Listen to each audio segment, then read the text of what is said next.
Hello, Rob here from the Flanagan Homestead and owner of East Fork Christmas Tree Farms.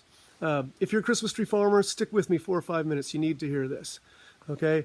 I started my channel just a few months ago, and I'm getting a lot of subscribers, and I'm noticing a lot of them are here because I am a Christmas tree farmer, and people are following me because of that. This is not a video on how to do something in the field. I do have about 20 videos out now on how I do things specifically in the field, and I'll link those somewhere here, and you can find that list and watch those videos. But this is something that you just need to know about Christmas tree farming itself. But before I go on and say something that might sound a little bit negative, I want you to know if I could go back in time and start a Christmas tree farm again or not do it, I would definitely do it. The financial rewards that I've had and the benefits of working with my sons and teaching them how to work and working as a family, it's all been awesome. And the only thing I'd change is I'd probably start my farm a little bit sooner. Okay, so Christmas tree farming is great, but you know, Christmas trees, farming in general is hard because you're working with living organisms. It's not an inanimate object where you can take part A and part B, slam them together, and you have a finished product. These are living organisms. Some are strong, some are weak. Some kind of have a mind of their own, and some are going to get attacked by predators. So just like when you're raising your kids and things are going great, just keep it going. And then when things are getting a little off the path, redirect it and get it to the way you want it to go. So Christmas tree farming specifically is a little bit harder than other farming because you're not planting in the spring and harvesting that fall. Number one, you got to be really patient. You're going to plant trees and you're going to wait for 7 or 8 years before you get a dime back. You're going to be working and you're going to be investing money into it, and it's going to take some time. It's worth it though, but you need to be willing to grind is the first thing I wanted to say.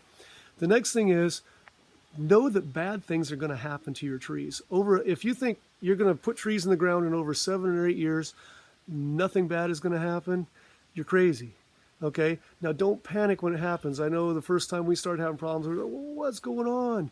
Okay? So you're going to lose a certain percentage of your trees. It happens. Just keep the rest going. Keep them getting better. If you follow the channel, you know that this spring we had an incredibly hot and dry April, which just does not happen here in Western Washington. And we were all concerned about, where all of our trees that we planted 2,000 trees this year, were they all going to die off? But fortunately, it appears that they hadn't really started putting that much foliage out yet. And so there wasn't that much to die off. And so now that the more foliage is out, we've had some rain, there's moisture in the ground, so we're doing pretty good. But even after 20 years, are we going to lose a lot? But then, same thing, we had that really hot, dry spring, and we think that just brought on more aphids. And so the aphids came earlier and strong, and so we had to attack the aphids who were really getting after our trees. So what I'm trying to say is things are going to happen to your trees, but we were willing. We kept our eye on the trees. We saw the aphids are after it, so we rushed to get our chemicals out and do what we needed to take care of the aphids. The deer are going to rub their antlers on your trees, at least around here. Get out there with your bow and take some shots at it, or do some, get your dogs out there to chase them away. But different things are going to do harm to your tree, whether it's predators or it's just the weather doesn't cooperate, because they're not going to just put this nice rain on every night for you and then the right amount of sunshine. Weather's going to be doing tricks. So anyway, stay the course, grind, have a growth mindset. When we started years and years ago, we went to some of the bigger growers in counties. We had a friendship with one of them already, and then we started talking to the other, and they were saying, you're doing the right thing. Ask questions, do the best you can to follow what we say. But he said, you're going to make mistakes. I don't care how much you learn, you're going to make mistakes. And he said, just keep learning. And these guys that have been doing it for many years before us said, we keep making mistakes and we keep learning. So just keep an open mind, evaluate what's going on, learn, and keep going. So that's the other thing that you need to do, is have a growth mindset, keep grinding, and you're going to get there.